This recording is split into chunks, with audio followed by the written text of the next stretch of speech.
please welcome Kaileb Hyland! Rest against your balls. What's going on? I got a new haircut the other day. Thank you. Validation goes a long way. Doesn't help with the lesbian accusations, though. We've all met someone like this before, right? They'll introduce themselves and go, "Hi, my name's Nanette. My pronouns are she, they. I suffer from anxiety, depression, ADHD, PPD, and autism."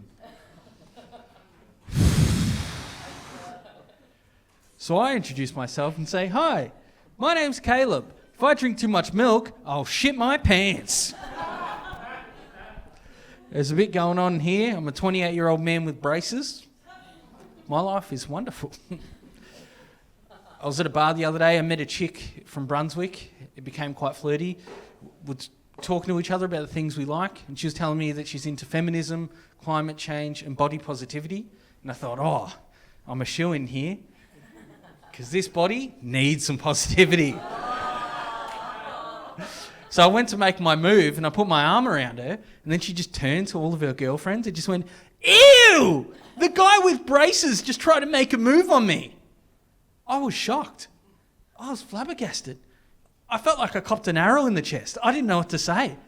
All I could think to muster was, "Hey, you can't say that. That's bracist."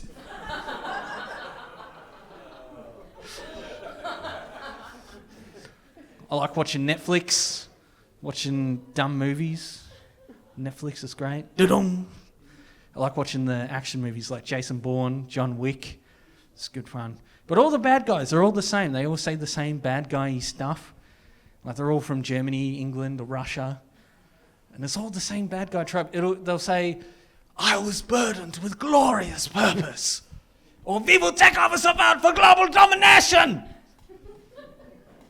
Just once, I want to see a Kiwi bad guy.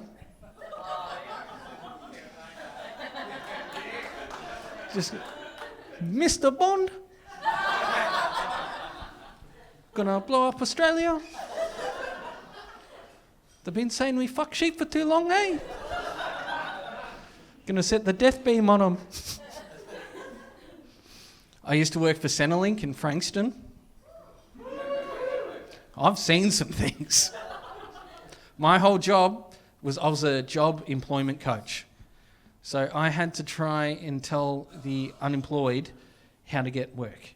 Do you, the audience, think I could help you get a job? No. I lasted 2 months. I was terrible.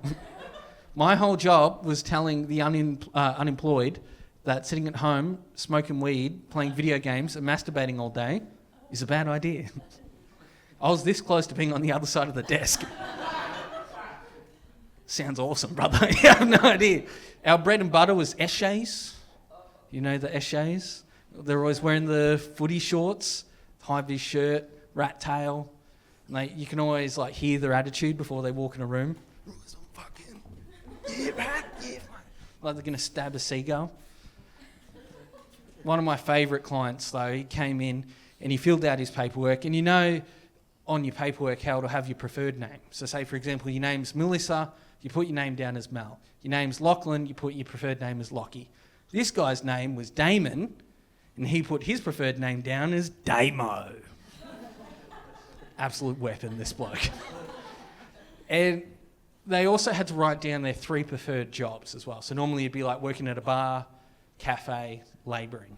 I turn the page and then I'm assaulted by 3 capital letters in all caps. And they hit me in the face, just CEO. And I look at him and I'm like, "Mate, explain that."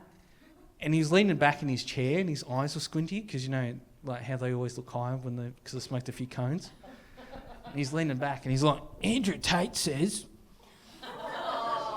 you got to go for the job you want, not the one you'll get, brother." I just looked at him and I was like, "Mate, if you keep following his advice, you're going to end up the CEO of Centrelink." We love coffee in Melbourne. It's great. We're going to be fucked if we start making shit coffee, though, because we love a protest too. It's going to be brutal out there like Mad Max just for cups of coffee. But I was at the cafe the other day, and like, it's a very intimate thing when you walk into the cafe. Like, you know your order, you know the barista. Like, where I'm from, I know my top 3 favourite places to get a cup of coffee. Caught up with a mate, I hit the barista with my order, and I'm like, small latte, extra shot, bang. My mate goes, oh, can I have a large cappuccino, but make it decaf? I just clocked him, and I was like, mate, you fucking right in the head? What's going on? I need coffee to get through every day on this celestial planet. Like, what? Like, if you're doing that, you might as well go to a zoo with no animals.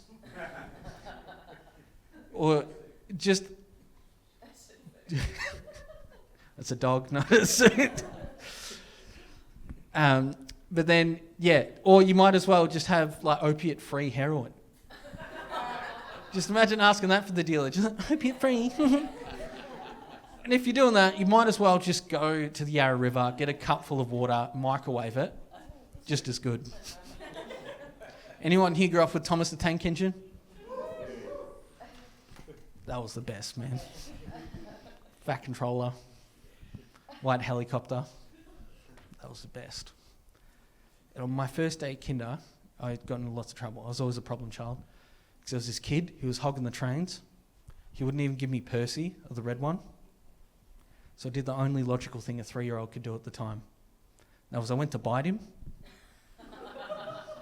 Only problem was he stuck his ass in my face. And I drew blood. So my first week of kinder was spent in inter-school suspension. Now, I know it's not a great story.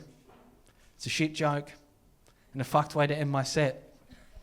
But what I'm trying to say is there's a 28-year-old man out there somewhere that has a bite mark scar in his ass from yours truly. And I do gigs all over Melbourne. I'm just trying to find him. Anyone here have a bite mark scar in their ass? No? I've got to go find him. Thank you. Ladies and gentlemen, boys and girls, those that are not binary, it's a Kaileb Hyland!